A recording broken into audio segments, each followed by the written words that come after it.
lacrimal. E isso vai trazer uma série de consequências para a visão do animal, principalmente em relação à perda da transparência da córnea, tá? Então, isso aqui realmente é muito importante.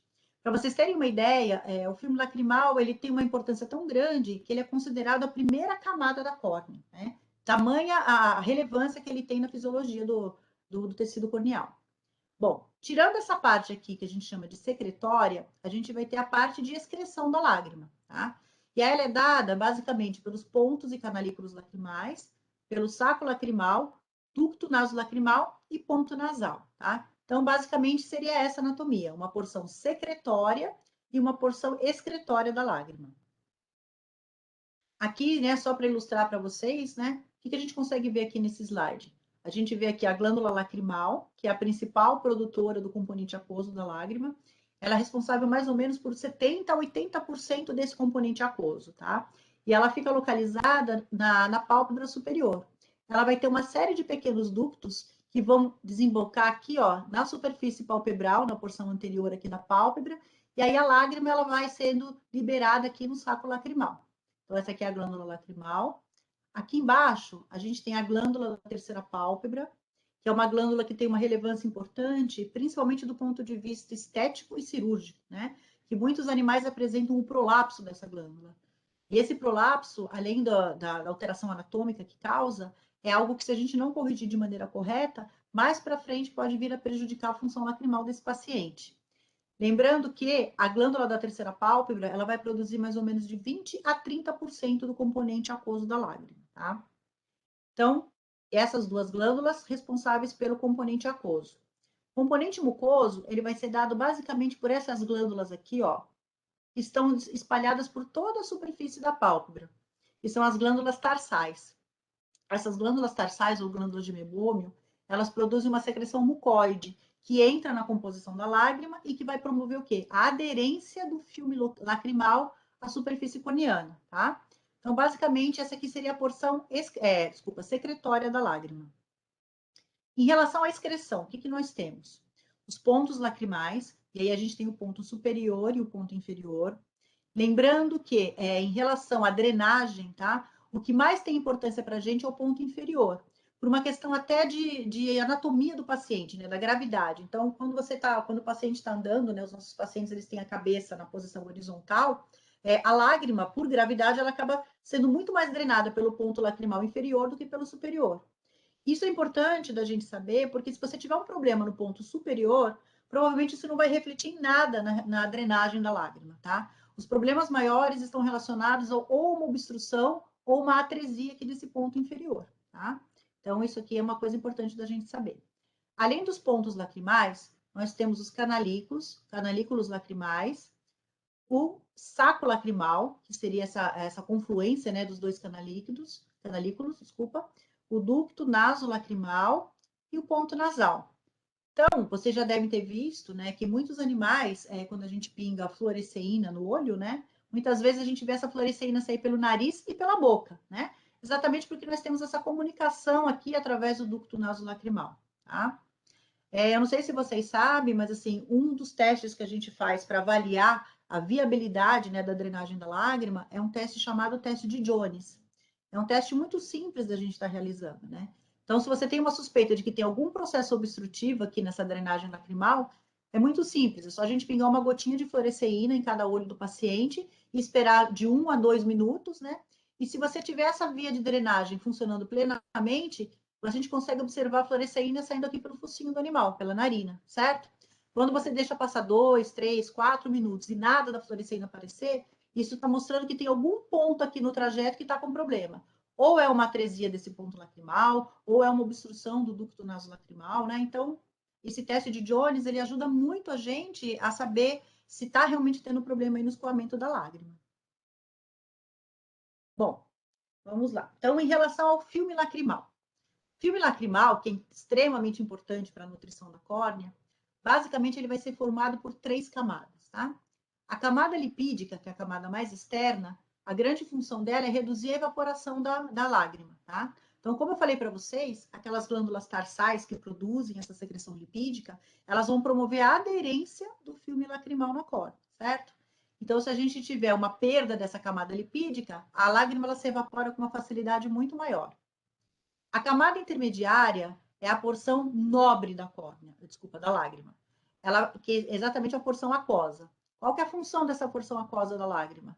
Nutrição, lubrificação, proteção, remoção de material estranho e manutenção da superfície corneana lisa. Tá? Então, a maior perda, né, da nutrição lacrimal, da nutrição da córnea, desculpa, ela vai acontecer quando eu tiver algum problema aqui nessa camada intermediária, tá? Exatamente porque ela é o componente mais importante da lágrima. E a última camada é a camada interna. A camada interna, ela é formada basicamente por glicoproteínas, que são derivadas das células caliciformes. Essas células caliciformes, elas estão localizadas na conjuntiva do animal, tá? E a função dessa camada interna é promover aderência, né, do filme lacrimal à córnea. Ou seja, se vocês olharem aqui, ó, essa porção intermediária é produzida pelas glândulas lacrimal de terceira pálpebra, essa camada lipídica é produzida pelas glândulas tarsais e essa camada interna pelas células da conjuntiva. Então, qualquer processo inflamatório, tá, que envolva a região da pálpebra e a região da conjuntiva vai interferir nessa qualidade do filme lacrimal. Então, muitas vezes, né, processos de blefarites ou processos de conjuntivites, né, muitas vezes acabam confluindo mais para frente para um olho seco, né, para uma ceratoconjuntivite seca, por conta da alteração aqui na qualidade dessas camadas, tá? Então, isso é uma informação também que é muito importante a gente saber. Muito bom. Uma vez falado da parte anatômica e fisiológica, né, a gente vai falar um pouquinho das alterações congênitas que a gente pode ter aí no sistema lacrimal. Basicamente, né, a alteração congênita mais comum seria a chamada aplasia ou microponto lacrimal. Então, o animal ele nasce ou com a ausência do ponto lacrimal ou com um ponto lacrimal muito pequeno, o que dificulta a entrada da lágrima ali para a região dos canalículos, tá? Existem algumas raças que são predispostas a terem esse problema. Então, você tem, por exemplo, aqui o Cocker Spaniel, os Golden Retrievers, Poodle, né? São as raças que a gente mais costuma ver. Bom, qual que vai ser o sinal e sintoma que esse paciente vai apresentar? Se eu tenho um animal que está com problema na drenagem da lágrima, o que a gente vai ter? A gente tem lá uma lágrima sendo produzida em quantidade normal, só que como ela não consegue drenar para dentro ali do ducto nasolacrimal, ela acaba escorrendo por fora do olho, né? Então, a gente vai ter o quê? De sintoma? A chamada epífora, né? A epífora nada mais é do que um lacrimejamento excessivo. E não é porque o animal está produzindo um excesso de lágrima, e sim porque essa lágrima não está conseguindo ser drenada por onde deveria, tá? Bom, o diagnóstico. Como é que a gente faz o diagnóstico dessa aplasia ou microponto lacrimal? Basicamente pela inspeção. Então, se a gente pegar uma lupa, pegar uma lanterna e observar a região do ponto lacrimal, a gente vai ver que ele é relativamente fácil de ser visualizado, né? Se você olhou ali a localização anatômica dele, ele não se encontra, ou é porque ele está muito pequeno, você não está conseguindo ver, ou é porque ele é inexistente, certo? E aí isso vai justificar o quadro. Na dúvida, uma outra coisa que a gente pode fazer é o teste de Jones, que foi esse teste que eu acabei de explicar para vocês. Então, eu vou colocar uma gotinha de fluoresceína em ambos os olhos e vou verificar se está drenando pelo nariz, certo? Se não estiver drenando, ou é porque ele não existe nesse ponto lacrimal, ou porque ele é menor do que o normal, ou porque o trajeto está com alguma coisa aí que está causando obstrução na passagem aí do líquido, certo? Nesses casos, gente, de aplasia ou de microponto lacrimal, o tratamento ele sempre vai ser cirúrgico, tá? Então, o que eu vou ter que fazer? Eu vou ter que criar um novo ponto lacrimal para esse paciente, para que ele possa fazer toda essa via de drenagem, tá? Então, eu vou mostrar daqui a pouco para vocês como que é essa cirurgia. Bom, a outra alteração que a gente pode ter é a chamada atresia ou obstrução do ducto nasolacrimal. Essa segunda alteração, gente, ela é muito mais frequente do que essa primeira aqui, tá? Então, a maioria dos pacientes que se apresentarem para a gente com lacrimejamento excessivo, né? A maioria deles vai ter obstrução do ducto nasolacrimal ou atresia. Dificilmente vai ser aplasia ou microponto, tá? Mas a gente precisa fazer o exame físico, né? Inspecionar direitinho para ter uma noção de onde está o problema da drenagem, certo? E esse problema aqui de obstrução do ducto nasolacrimal, a gente observa com muita frequência em felinos que já tiveram um complexo respiratório felino. Então, são aqueles gatos, né, que passaram por aquela gripe, né, que eles costumam apresentar, e depois de um tempo, o tutor volta para a gente relatando, nossa, volta e meia o olho desse gato fica lacrimejando. E uma coisa que é interessante, quando eles falam em lacrimejamento, é que não é só, a queixa não é só o lacrimejamento, né? A queixa é o lacrimejamento junto com uma mancha lacrimal. Então, a pessoa fala, olha, está ficando molhado e tem uma coloração amarronzada. Tem tutores que até falam para a gente, nossa, parece que meu animal está chorando lágrimas de sangue, né? Tem alguns tutores que usam esse termo exagerado, porque é uma secreção meio amarronzada, meio vermelha, né? E aí a gente já vai explicar por que isso acontece. Bom, além dos gatos, né? Outras raças podem ter também essa atresia ou obstrução do ducto nasolacrimal. No caso dos cães, a gente verifica muito isso naqueles cães que são braquicefálicos, né? Então, por exemplo, Lhasa Apso, Shih Tzu, Pug, tem bastante. Ou aqueles cães de pelagem branca, né? Onde isso se torna mais visível, como os malteses, os poodles, né? Então, são aqueles animais que estão sempre com aquela lágrima, entre aspas, ácida, né? Que as pessoas falam, ah, tem aquela lágrima ácida. Não é bem uma lágrima ácida, tá? Mas está associado aí ao processo de drenagem mesmo da via lacrimal. Bom, os sinais e sintomas da atresia vão ser iguais aos sintomas da aplasia do ducto, do ponto lacrimal. Vai ser o quê? Lacrimejamento, certo? O diagnóstico também é feito pelo teste de Jones, como eu já falei para vocês, tá? E um outro teste que pode ser feito, gente, é um exame chamado dacriocistorrinografia, tá? O que seria esse exame? Na verdade, se o animal tem o ponto lacrimal, o que a gente pode fazer é anestesiar esse animal, pegar um catéter pequenininho, um catéter 24, introduzir no ponto lacrimal e através desse ponto lacrimal a gente injeta um contraste e faz o raio-x. Quando a gente faz esse raio-x contrastado, a gente consegue identificar exatamente em que parte do trajeto da drenagem da lágrima que está o problema. Então, eu consigo identificar, quer ver, deixa eu subir aqui um pouquinho. Eu consigo identificar se o problema está no saco lacrimal, se o problema está no ducto lacrimal, se o problema está que não está nem entrando aqui pelos canalículos, né? Então, assim, isso mostra exatamente em que porção do trajeto está o problema, tá? E aí, dependendo da localização do problema, eu vou tomar uma ou outra atitude. Se eu tiver, por exemplo, só um processo de obstrução, né? Mas o contraste está conseguindo chegar até o ponto nasal, se eu fizer só um flushing, que seria uma lavagem, eu já consigo resolver o problema. Agora, se eu tiver faltando alguma porção aqui do trajeto de drenagem da lágrima, aí provavelmente eu vou ter que fazer uma cirurgia corretiva para tentar amenizar o defeito, tá? Mas assim, geralmente o que a gente faz, gente, é mais o tratamento clínico mesmo e o flushing, tá? Para esses pacientes que apresentam essa síndrome da mancha lacrimal. Deixa eu voltar lá para frente. Aqui, ó. Vamos lá. Então aqui, gente, só para vocês entenderem, ó. Essa aqui é a pálpebra inferior do animal. E onde a gente tem essa seta, não sei se vocês estão conseguindo ver, essa pequenina depressão, parece uma vírgulazinha bem pequena, ó. Esse aqui é o ponto lacrimal inferior. O superior tá bem aqui, ó, tá? Mas como eu disse para vocês, o ponto superior ele não tem uma relevância clínica muito grande, tá? Então é sempre importante a gente observar o inferior. Então, quando você abaixa a pálpebra inferior e inspeciona com cuidado, o normal é você enxergar essa pequena depressãozinha aqui, essa pequena vírgula, tá? Então, esse é o ponto lacrimal. Se eu estiver examinando e não conseguir enxergar esse ponto lacrimal, pode ser que o animal ou não tenha esse ponto, ou pode ser que o ponto esteja menor do que o normal, certo? Então, o normal é a gente observar dessa maneira que está aqui na foto. Bom, se eu tiver uma aplasia do ponto lacrimal, ou seja, o animal não tem esse ponto lacrimal, eu preciso, entre aspas, fazer um novo ponto para ele, certo? Como que eu resolvo isso do ponto de vista cirúrgico? Eu vou anestesiar o animal, vou pegar uma sonda e vou colocar no ponto lacrimal superior e vou injetar um pouco de fluido, pode ser inclusive soro fisiológico. A hora que eu injetar o fluido aqui, parte desse fluido vai vir para cá, drenar aqui pelo ducto nasolacrimal, e a outra parte do fluido vai fazer essa curvinha aqui, ó, e vai vir para cá.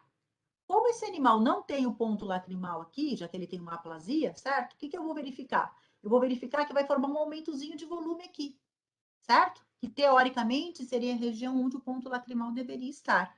Então eu sei que ele seria aqui a localização. Aí na sequência, o que eu vou e faço? Eu pego uma tesourinha de microcirurgia, uma pincinha bem pequena e faço uma abertura aqui.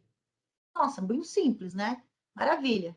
Mas o que vocês acham que pode acontecer se eu só fizer isso? Ó, pegar, fizer um cortezinho aqui, fizer uma abertura aqui do ponto. Vocês acham que acontece o que depois de alguns dias? Vai O que vocês fechar, acham? né? Vai Vai cicatrizar. cicatrizar.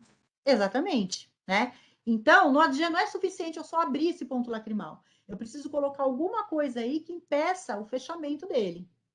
Então, ó, muitas vezes o que se faz é isso daqui, ó.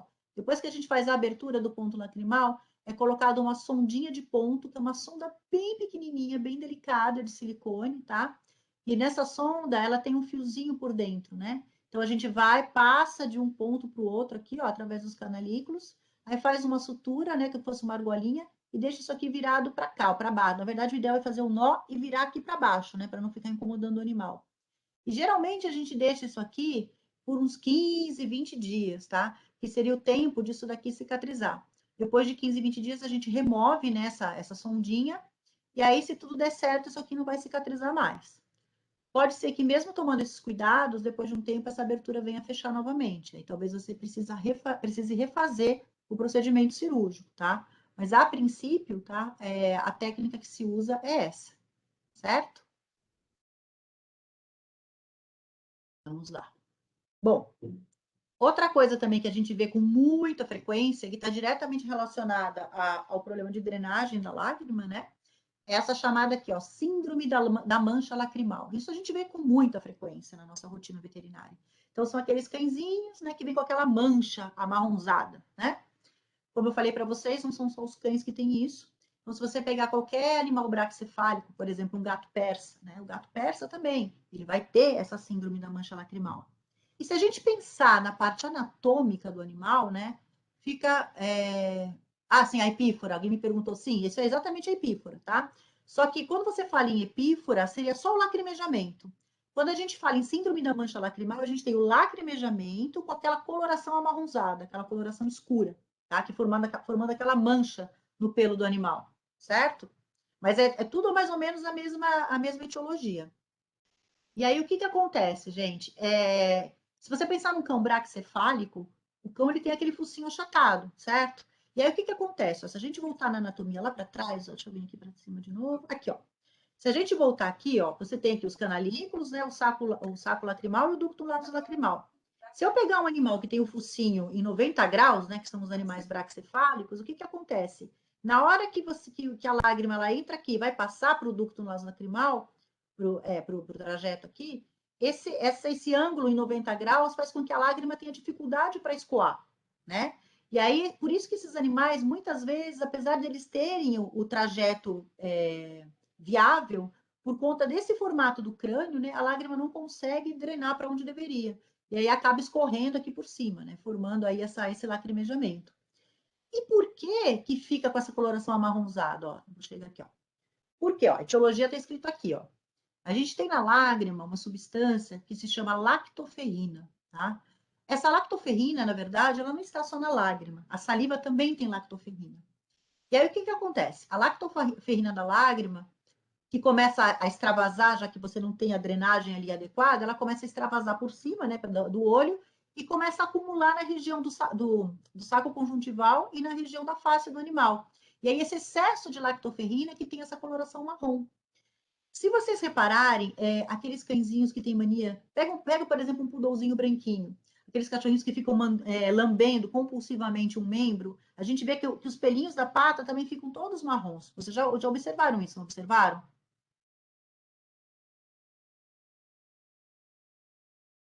Conseguiram ver isso, gente? Sim, né? Então é exatamente essa mesma lactoferrina que tem na lágrima, tá? É a lactoferrina que tá na saliva do animal. Então, como não está tendo a drenagem, vai acumulando. E esse acúmulo é que vai formando essa mancha, certo?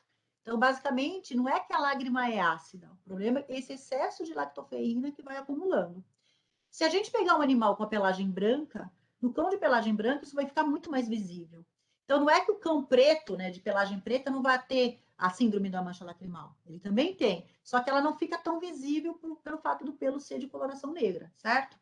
Então, é daí que vem essa chamada lágrima ácida, né, que as pessoas costumam usar. Mas, na verdade, não é uma lágrima ácida, tá? É esse acúmulo de lactoferrina. Bom, sinais e sintomas. Epífora, né, que seria o lacrimejamento, com a mancha lacrimal. E o grande problema é o seguinte, muitas vezes o problema não é só estético. Tem cães que às vezes a quantidade de lactoferrina é tão grande que começa a manchar todo o pelo do animal. E aí com isso vai ficando úmida a pele. E aí você pode ter o quê? Dermatites. Então, tem animais que começam a apresentar vermelhidão na pele, começam a apresentar prurido, né, em decorrência dessa umidade, podem apresentar crescimento de fungos e bactérias por conta disso, além de um odor desagradável. Então, muitos animais, quando tem esse excesso de lactoferrina, quando o animal chega para a gente, parece que ele tem aquele cheiro meio de ranço, né? Porque é o acúmulo dessa substância que começa a causar alterações. Então, como é que a gente vai manejar esses pacientes que têm esse problema, né? Se a gente parar para pensar, se a gente estiver lidando com um cão braquicefálico, a gente já tem aquele problema anatômico ali do formato do crânio, né? Que já vai dificultar a passagem da lágrima. Então, não vai ter nenhum tratamento, na verdade, que seja definitivo a ponto de você resolver para sempre aí o problema, né? O que a gente consegue é amenizar os sintomas. Então, quais são as opções de tratamento que a gente tem? Você já deve ter ouvido falar, né, que alguns antibióticos, né, servem para isso. E quais seriam os antibióticos, né? Geralmente o que vão ter a função aí no controle da lactoferrina são o estomorgil, né, que é espiramicina, né, e metronidazol, e a doxiciclina, certo? Então, esses antibióticos, na verdade, a ação deles não vai nem ser antibacteriana, tá? A combinação desses medicamentos, eles conseguem diminuir a produção de lactoferrina. E com isso, o animal vai continuar lacrimejando, mas sem formar aquela mancha de coloração enegrecida, tá? O que é interessante em relação a esses tratamentos é o seguinte, existem pacientes que fazem aí o tratamento por 10, 15 dias e melhoram assim 100%. Tem pacientes que fazem o tratamento, melhoram só enquanto estão tratando. Passou o tratamento, passa um tempinho, começa o processo novamente. E tem animais que, mesmo durante o tratamento, a gente não vê diferença, né? Então, assim, a gente muitas vezes propõe para o tutor esse tipo de tratamento, mas já avisa que ele pode funcionar, pode ser um tratamento mais duradouro, menos duradouro, mas, assim, não é um tratamento definitivo, tá? Uma outra coisa que se costuma fazer, que para alguns pacientes também ajuda, que eu acho que muitos de vocês já devem ter ouvido falar, é em relação ao tipo de alimentação. Então, existem algumas rações comerciais que elas ajudam a controlar esse problema da lactoferrina. Então, sem querer fazer propaganda de nenhuma ração, mas geralmente as rações da Rios, tá? Elas costumam ter uma ação nessa síndrome da mancha lacrimal. Da mesma maneira que os antibióticos que eu citei aqui, para alguns pacientes isso vai funcionar muito bem e para outros não vai fazer a menor diferença, tá? Mas se funcionar, seria a melhor opção que esse paciente tem, porque é só você mudar a dieta para a ração que funcionou e deixar com ela direto, que o problema teoricamente vai estar controlado, certo? Bom, em casos mais graves, né, onde você tentou de tudo e nada resolveu, ou naqueles casos onde o tutor está muito incomodado com aquela mancha lacrimal, ou ainda naqueles pacientes onde tem muita dermatite, você já tentou de tudo e não resolveu, uma opção que a gente tem é fazer o flushing, certo? O que é esse flushing? É a gente fazer a lavagem da via lacrimal. Quando a gente lava a via lacrimal, se eu tiver alguma coisinha obstruindo, alguma sujidade, eu consigo liberar essa via lacrimal e por algum tempo ela começa a funcionar um pouco melhor, tá? Só que para alguns cães também esse tratamento às vezes dura um dia, 2 dias, pode durar uma semana, 10 dias, a gente não sabe. Então, também não é um tratamento definitivo, tá? Mas existe essa opção. Vou passar aqui, ó. Então, aqui mostrando um exemplo, tá? Esse aqui é um quadro bem leve, né? Então, se a gente olhar, nós temos aqui um poodle, né? E a gente vê aqui a manchinha lacrimal, certo? Mas esse aqui, ó, é um quadro muito leve, tá, gente? Tem animais que a gente atende que tá toda a face, né, enegrecida, né? E aí, como eles têm também o problema da lactoferrina da saliva, geralmente aqui também, ó, na região do focinho tá ruim, as patinhas estão todas marrons, né? Então, tem animal onde o quadro é bem grave, tá? Não é o caso aqui dessa figura. Aqui mostrando, gente, como é que a gente faz a sondagem, né, dos pontos lacrimais, ó. Essa aqui é uma sondinha metálica de ponto lacrimal, que ela pode ser introduzida no ponto superior e no ponto inferior, né, para que a gente faça a lavagem. Na realidade, o que geralmente a gente faz, que seria o mais fácil, né, para fazer esse flushing, é usando um catéter 24, ó, tá? Então, geralmente o que a gente faz é introduzir o catéter no ponto lacrimal inferior. Lembra que eu falei que esse é o mais importante, né? Só que aí o que a gente faz? A gente faz uma pequena pressão no ponto superior aqui, porque se eu não fizer a pressão, a hora que eu injetar o líquido aqui, ele vai sair pelo superior. E não é isso que eu quero. Eu quero que a hora que eu injete, isso aqui vá para o nariz e saia, né, pelo focinho do animal. Então, eu introduzo o catéter aqui, faço uma pressão no ponto lacrimal superior para que o líquido não saia por aqui, e aí eu faço a injeção aqui de mais ou menos 1 ml da solução. Se vocês olharem aqui, gente, a seringa que eu estou usando é uma seringa de insulina, tá? Então, cuidado para não usar uma seringa muito grande, porque senão fica muito ruim de fazer o flush, tá? O ideal é uma seringa de insulina. E o líquido que a gente usa para fazer esse flushing, a melhor opção que a gente tem é água destilada. E se a gente puder colocar um pouquinho de ácido hialurônico, pode ser feito também, tá? A gente procura evitar, para fazer o flushing, de usar o soro fisiológico. Por quê? Porque o soro fisiológico ele tem cloreto de sódio, que é um sal, né? E como esse ducto lacrimal já é uma coisa minúscula, qualquer cristal, qualquer coisa que tenha dentro do líquido pode ajudar a obstruir novamente ou obstruir mais rapidamente. Então, se você não tiver o ácido hialurônico, que faça só com água destilada. Ou aquelas ampolas para injeção, sabe? A ampola que a gente usa para diluir medicamento. Então, pode ser feito com isso, tá? Aí a gente introduz, faz a pressão aqui no ponto lacrimal superior e faço uma pressão aqui. A hora que eu e fico olhando o nariz, né? A hora que eu vejo esse líquido sair pelo nariz, significa que eu consegui fazer a lavagem de maneira correta, tá? Então é um procedimento simples de ser feito, né? Mas sem anestesia a gente não consegue fazer porque os bichinhos não deixam, tá? Tudo bem até aqui, gente? Alguém quer uma coisa dessa mal? Posso continuar? Beleza, então vamos lá. Então vamos falar um pouquinho agora, gente, da terceira pálpebra, né? Então, a terceira pálpebra, gente, também é uma estrutura extremamente importante para a fisiologia adequada, né, da distribuição da lágrima no olho, né? Então, uma coisa que é muito importante a gente avisar é o seguinte: a terceira pálpebra, as pessoas acham, não dão muita importância para ela, né? A pessoa fala, tá lá com um probleminha, vamos tirar a terceira pálpebra. A gente evita, gente, ao máximo remover essa terceira pálpebra, tá? Só existe uma situação onde é indicada a remoção dela, quando a gente tem tumor de terceira pálpebra. Fora os casos de neoplasia, a gente nunca vai remover essa terceira pálpebra. Então, por exemplo, se eu tiver lá o prolapso da glândula, né, eu não vou retirar a glândula e a terceira pálpebra. Eu vou reposicionar a glândula sem mexer nessa terceira pálpebra, certo? Então, ela é muito importante porque a lágrima que é produzida, né, ela precisa ser distribuída por toda a superfície ocular de maneira correta. E isso acontece através da movimentação da pálpebra superior e inferior e através dessa terceira pálpebra, certo? Ela também ajuda a espalhar a lágrima. E uma outra função importante dela ela tem uma função de proteção muito grande.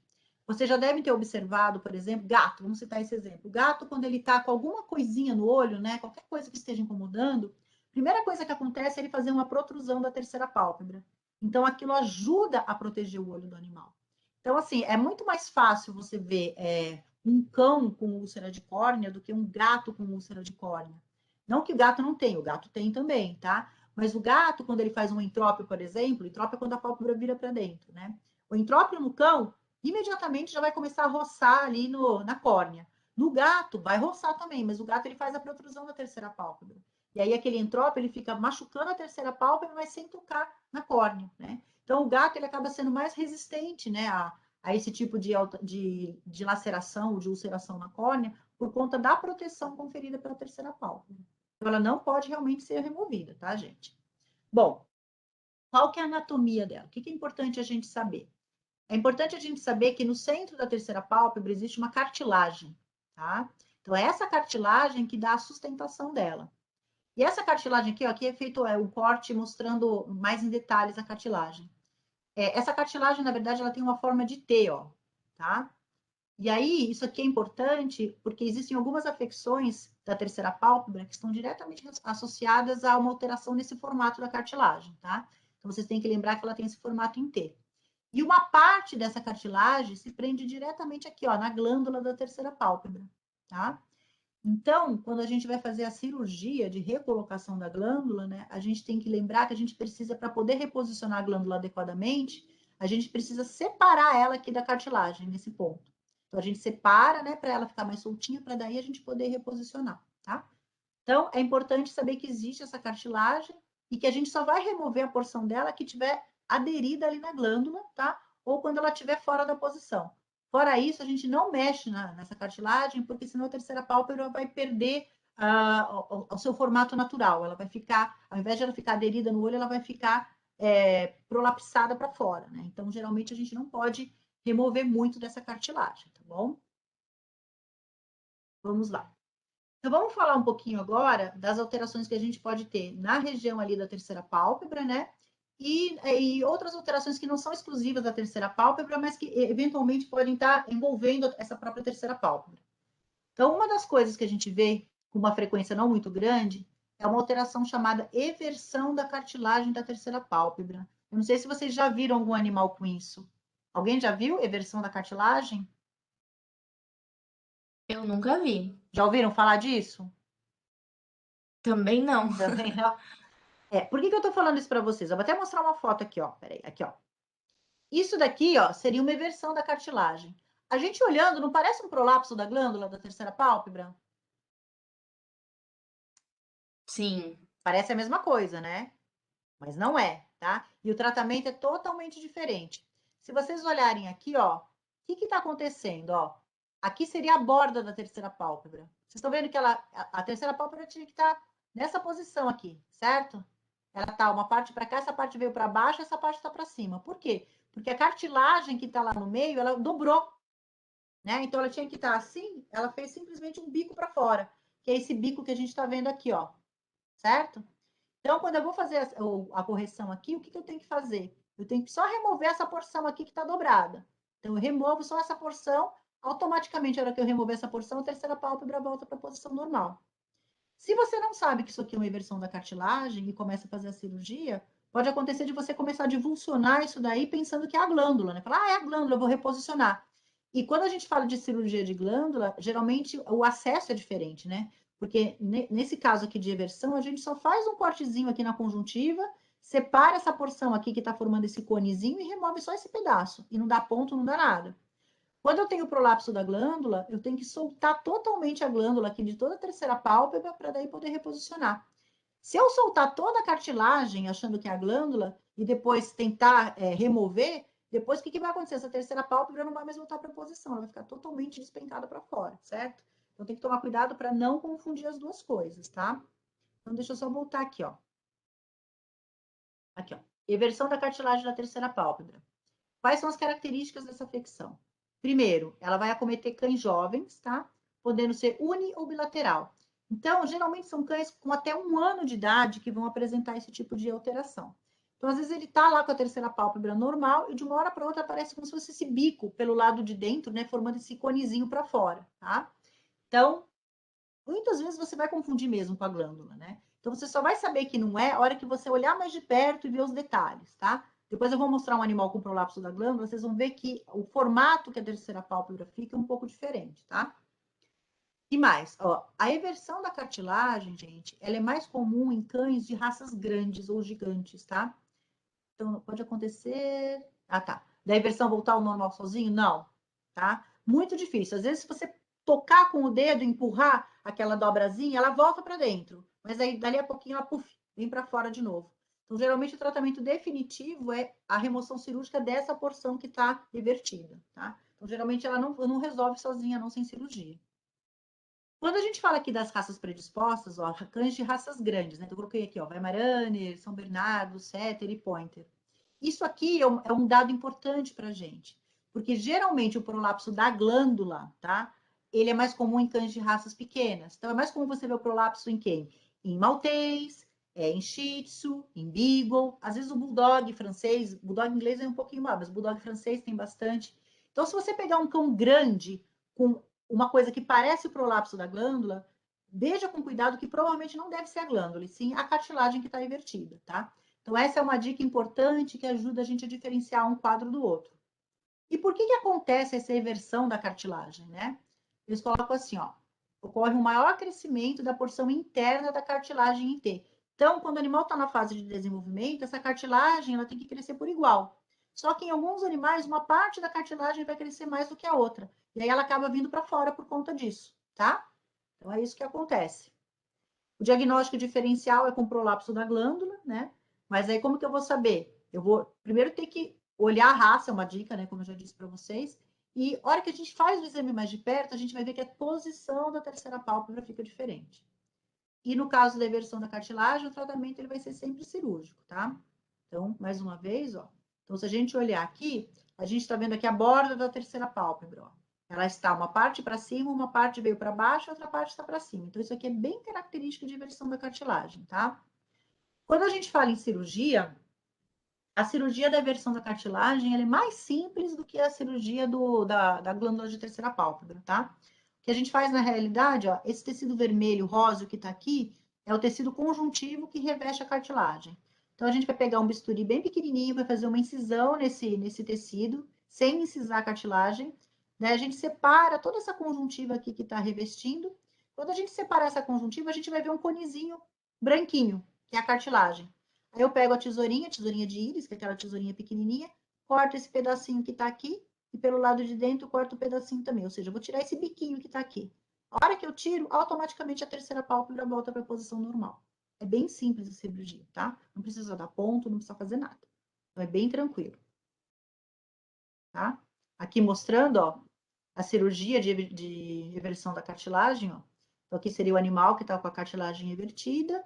É feita uma incisão, ó, nessa conjuntiva que reveste a cartilagem, ó, divulsiona. E aí a gente vai ver esse conezinho aqui, ó. Tá vendo? Essa coisa branquinha que é a cartilagem que tá dobradinha, ó, a dobra dela aqui, ó.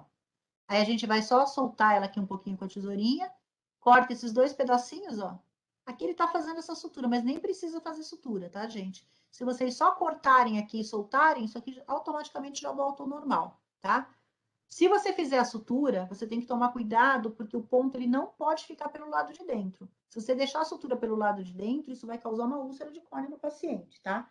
Então, por isso que geralmente a gente não faz, porque na verdade isso em 2, 3 dias está cicatrizado e não há necessidade de fazer a sutura, tá?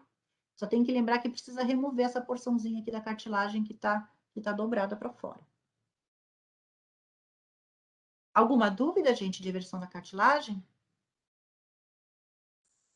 Cris, se não for feita essa cirurgia de eversão, pode trazer algum dano para o animal? Somente estético, mais nada. Ah, tá. Tá? Se você quiser deixar a vida inteira assim, mas eu vou dizer para você, dificilmente a pessoa vai deixar assim, que a pessoa fica incomodada com aquilo. Eu brinco, é o tipo da alteração que incomoda mais o tutor do que o cachorro. O cachorro não tá nem aí, porque isso não dói, não incomoda, não causa nada, né? Mas aí a pessoa fica, ai, esse olho desse cachorro, ai, esse olho desse cachorro, ai, esse olho desse cachorro. Então a maioria dos tutores acaba optando mesmo pela cirurgia, tá? Mas se não quiser mexer, não tem problema nenhum.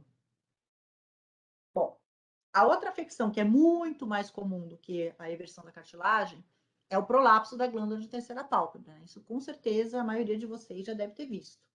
O nome popular, né, dessa afecção é chamado cherry eye, ou olho em cereja, né? Que nada mais é do que aquela bolinha que aparece aqui no cantinho medial do olho. Então, características dessa afecção. Primeiro, ela é mais comum em cães do que em gatos, embora os gatos também possam apresentar o prolapso da glândula, tá? Mas de cada 10 cães você vai ver um gato. Então, gato é bem mais raro. Que mais? Em relação às raças, né, de cão, né? Quais são as raças que a gente mais vê esse problema? São geralmente os cães de porte médio ou porte pequeno. Então, tem aqui, ó, Beagle, Maltês, Lhasa Apso, Bulldog inglês e francês, Cocker Spaniel, tá? Então, são as raças que a gente mais vê esse problema. E por que o prolapso de glândula acontece, né? Etiologia, ó. Deformidade nos ligamentos que prendem a glândula à periórbita. Deixa eu ver se eu tenho um desenho aqui. Não, não tenho. Deixa eu voltar aqui. Então, ó, aqui não vai estar muito legal para ver, mas aqui onde fica a região da glândula, existe uma série de ligamentinhos que sustentam ela nessa posição. Em alguns animais, esses ligamentos eles são mais frouxos. E aí, de uma hora para outra, eles se rompem e a glândula vem para fora. E uma coisa que é interessante, que geralmente qual que é o histórico, né? A pessoa chega para você e fala assim: ah, meu cachorro foi para o banho e tosa, e quando ele voltou, voltou assim. E aí acaba muitas vezes caindo a culpa, né, em cima do banhista, né, ou do tosador. Ah, aconteceu alguma coisa lá no pet shop. Mas na maioria das vezes não aconteceu nada. Às vezes só de você conter o animal, de você pegar o animal, às vezes só aquele movimento é o suficiente, né? Se você pegar um cão predisposto, é o suficiente para a glândula sair da posição, tá? Então, geralmente, não tem nada iatrogênico, né? Uma coisa predisposição mesmo do animal. Bom, sinais e sintomas, né? A gente vai ter o quê? Quando essa glândula sai da posição, ela acaba ficando um pouquinho mais hiperplasiada, então ela fica maior, né? E ela acaba ficando um pouco inflamada. E às vezes, por conta dessa inflamação, você pode ter ali um pouquinho de secreção ocular mucopurulenta. Mas fora isso, gente, essa afecção ela também não incomoda o animal. Então, o animal não vai sentir dor, o animal não vai perder a visão, o animal não vai sentir desconforto, nada disso, tá? Mas, diferente ali da eversão da cartilagem, essa glândula, se ela ficar para fora por muito tempo, né? Lá para frente, quando o animal for adulto, tiver seus 4, 5 anos, isso pode vir a trazer algumas consequências. Porque, se vocês lembrarem do começo da palestra, né, eu comentei com vocês que essa glândula da terceira pálpebra, ela produz mais ou menos de 20 a 30% da produção de lágrima. Quando ela fica para fora, ela continua produzindo lágrima, mas com o passar do tempo, né, a inflamação crônica, o fato de ela ficar muito tempo exposta, ela vai diminuindo a sua capacidade de produzir a lágrima. E isso pode predispor esse animal mais para frente a vir a ter o olho seco, tá? Então, o ideal realmente, né, é a gente reposicionar essa glândula, fazer a cirurgia, voltar lá para a posição, que aí você vai melhorar tanto a parte estética do animal, quanto vai preservar a função dessa glândula, certo? Então, o ideal realmente é sempre cirurgia. Existem alguns cães que às vezes é muito interessante. Às vezes a pessoa fala, ah, tem dia que a glândula está para fora, tem dia que ela está para dentro. Então acontece isso, às vezes ela fica saindo e voltando, saindo e voltando. Mas enquanto você não fizer a cirurgia, ela vai continuar saindo e voltando. Ela não vai voltar de vez para o lugar. Isso não vai acontecer, entendeu? Agora, tem outros que não, que às vezes ela sai e já fica direto para fora, certo? E aí não volta mais. Lembrando que esse problema também pode ser uni ou bilateral, tá? O tratamento ele vai ser sempre cirúrgico, tá? Não tem nenhum colírio que vai fazer a glândula voltar para o lugar, voltar para o seu tamanho normal. Nenhum desses tratamentos vai ser definitivo. Uma das causas. Peraí. Ai, deixa eu só ver aqui a pergunta. Ai, peraí. Como é que vê a pergunta de novo aqui, gente? Quer que eu leia para você? Ah, li aqui, agora ela já sumiu aqui. Lê para mim, por favor. A Pamela perguntou: uma das causas que colaboram com o prolapso pode ser o estresse, por exemplo, em períodos mais quentes? Teoricamente, não, tá? Porque assim, a gente pega animal, às vezes, que é super estressado e não acontece nada. A gente pega esses animal que é super calminho, aquele cachorro que só come e dorme e o prolapso aparece. Na verdade, sim. São raças que têm predisposição a ter essa flacidez aí dos ligamentos, né? Não tem nada a ver com trauma, não tem nada a ver com estresse, não tem nada a ver com nada. Se tiver que acontecer, vai acontecer independente de qualquer coisa, tá? Bom, o tratamento ele é cirúrgico e aí, teoricamente, existem duas possibilidades de cirurgia, tá? A remoção ou a recolocação da glândula. O ideal, gente, é sempre a gente recolocar. E como eu disse para vocês, né, a gente vai estar preservando aí de 20 a 30% da produção de lágrima, o que mais para frente pode vir a fazer falta, tá? Só que assim, alguns veterinários, algumas pessoas às vezes optam pela excisão, pela remoção, tá? E por que eles optam pela remoção? Por alguns motivos. Ou porque às vezes a pessoa, o cirurgião não sabe fazer a recolocação, né? E aí ele, para não cometer um erro, tal, ele acaba removendo, né? Uma outra coisa é que assim, a remoção da glândula, ela costuma ter um pós-operatório mais fácil, né? Porque como não vai ponto, não vai nada, geralmente não precisa ficar com o cone, não precisa nada, vai embora para casa e vida que segue, né? E o resultado estético, ele aparece imediatamente. Então, você resolveu o problema na hora, né? Então, a curto prazo, né, parece realmente uma boa solução.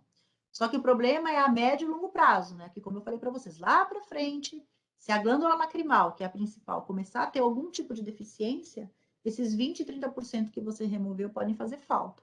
E aí esse animal vai começar a desenvolver o olho seco, certo? Então a gente sempre procura recolocar. Os oftalmologistas, eles só removem essa glândula ou quando você já tentou recolocar ela algumas vezes e ela continua saindo e por algum motivo, um erro de técnica ou algum problema qualquer ali, a glândula não está ficando na posição, está toda hora saindo. Aí você acaba removendo. Ou quando você tem alguma complicação, que eu vou mostrar para vocês algumas complicações da cirurgia, e aí quando complica, às vezes você precisa realmente ter que remover, tá? Mas caso contrário, a gente sempre procura preservar. Aqui mostrando um exemplo para vocês, esse aqui é um gato, tá? Com prolapso da glândula de terceira pálpebra. Então, se vocês olharem aqui, ó, parece uma cerejinha mesmo, né? E ao contrário daquele animal que estava com a eversão, que vamos passar para o cachorro, aqui, ó. Ao contrário daquele cachorro que estava com a eversão da cartilagem, ó, se vocês olharem aqui, ó, isso aqui é o olho normal. Então, aqui está a terceira pálpebra, né? E vocês veem que ela está na posição correta. Aqui, ó, você está vendo a glândula, né? E a glândula está vindo aqui por trás, ó. Mas a terceira pálpebra, ela não está desbeiçada para baixo, que nem estava no anterior. Então, se o prolapso fosse aqui, você viria uma bolinha saindo aqui, mas a terceira pálpebra estaria na posição normal. Ela só fica um pouquinho deslocada porque a glândula está inchada, tá? Mas é diferente da inversão da cartilagem. E geralmente o prolapso de glândula também ele é bem maior, né? A inversão da cartilagem é uma coisa mais discreta, o prolapso já é uma coisa, uma bolinha bem maior, uma cerejinha mesmo, tá? Então, seria basicamente isso. Vamos ver aqui. Bom, vou mostrar para vocês um exemplo aqui, né, de recolocação da glândula. Lembrando que assim, gente, esse cão, se vocês olharem aqui, ele tem realmente o prolapso da glândula, mas esse não é o único problema dele, né? Então, se vocês olharem aqui, ó, esse olho está bem feio. Então, o que a gente observa aqui? A gente observa uma córnea bem azulada, certo? A gente observa essa área esbranquiçada aqui na córnea, né? E a gente observa uma superfície ocular também bem congesta. Então, o que esse animal tinha? Esse era um cão, era um cocker, tá? Cocker é uma das raças que mais tem problema oftalmológico. Mas, enfim, esse cocker, ele tinha um olho seco, tá? Que já estava tratando da maneira adequada, mas mesmo com o tratamento, ele não conseguia melhorar muito a produção de lágrima dele. Além disso, ele teve uma catarata. A catarata luxou, então essa coisa branca que vocês estão vendo aqui, ó, na verdade é uma luxação do cristalino. Então ele fez a catarata luxou, veio aqui para a câmara anterior e, como consequência, ele fez um glaucoma. Então, ou seja, o cachorro estava todo zoado. Então, esse cachorro, ele fazia tratamento para glaucoma, ele fazia o tratamento para inflamação, consequência aí da luxação do cristalino, né, da lente. E, além disso, ele tinha um olho seco que não respondia bem ao tratamento. E tinha esse prolapso da glândula desde que ele era filhote. Aqui, ó, ele já é um cão já de uns 7, 8 anos, tá? Mas esse prolapso ele tinha desde 6 meses de idade. E ficou desse jeito, né? A tutora nunca se preocupou. Só que agora esse animal estava numa situação onde o que acontecia? Ele estava fazendo tratamento para o olho seco, né? Mas mesmo assim não estava respondendo. Tudo bem que essa glândula já está para fora há bastante tempo, mas mesmo assim a gente falou, vamos tentar reposicionar para ver se pelo menos ela produz um pouquinho mais de lágrima para melhorar pelo menos a situação aí do olho seco, né? Já que ele já estava tratando o glaucoma, já estava tratando as outras comorbidades. Então, por isso que o olho dele está feio. Mas aqui o que eu quero mostrar para vocês é a cirurgia mesmo da glândula. Então, o que a gente fez aqui? O animal está anestesiado, né? Aí, essa aqui é uma pinça hemostática, a gente tracionou a terceira pálpebra. E a glândula está aqui, ó, tamanho da bicha. Pode ver, se vocês olharem, ela tem até parece uma casquinha aqui, tá vendo? Ó? Ela já tem essas inflamações crônicas, aqui ela já está mais avermelhada, tá vendo? Porque isso aqui já fazia anos que estava para fora. Bom, primeira coisa que a gente faz é uma incisão na conjuntiva que reveste a glândula. Ó, se a gente pegar aqui, ó, feita uma incisão bem aqui em cima, tá? Circular, em elipse, na verdade, uma incisão circular, sem machucar a glândula, só pegando o tecido que reveste ela, a conjuntiva que reveste a glândula, tá? Como se fosse fazer um chapéuzinho. Então, aqui não sei se vocês conseguem ver, ó, aqui, ó. Esse aqui é a conjuntiva, aqui já foi feita a incisão, aqui, ó, aqui é a glândula, ó. Esse vermelhinho, esse rosinha mais claro é a glândula. Isso aqui é a conjuntiva, tá? Então, aqui foi feita a incisão, ó, com bisturi, certo? O chapéuzinho ficou aqui, a conjuntiva ficou aqui e a glândula tá começando a aparecer aqui. Aí, na sequência, a gente vai fazer o quê? A gente vai fazer a divulsão.